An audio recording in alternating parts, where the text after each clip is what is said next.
Saudara Presiden Joko Widodo meresmikan Jalan Tol Bogor Ciawi Sukabumi atau Bocimi Seksi 2 Cigombong Cibadak sejauh 11,9 km di Sukabumi, Jawa Barat. Menurut Presiden, tol ini akan mempersingkat waktu tempuh dari Jakarta ke Sukabumi menjadi 2,5 jam.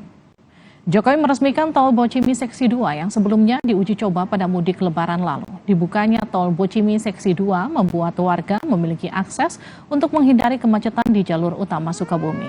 Jokowi menyebut tol Bocimi Seksi 2 efisien menekan waktu tempuh pengendara. Nanti kalau kita ke Pelabuhan Ratu, ke Cileter, ke Ujung Genteng, ke Gunung Gede, yang sebelumnya dari Jakarta,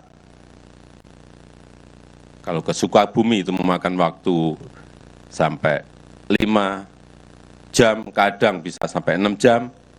Sekarang dengan adanya jalan tol ini hanya kurang lebih 2,5 jam.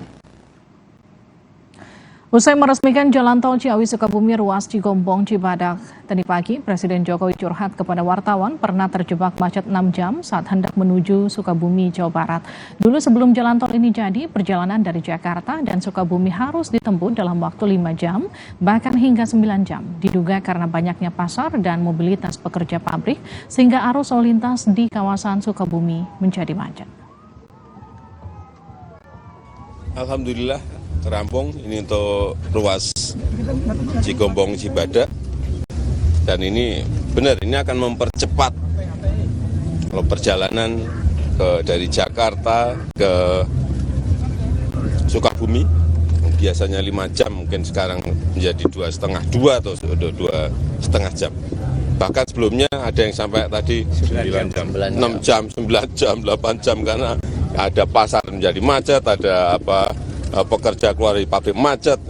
Saya ngalami sendiri, pernah sekali, hampir 6 jam. Artinya mobilitas orang, mobilitas barang akan semakin cepat dengan adanya jalan tol ini.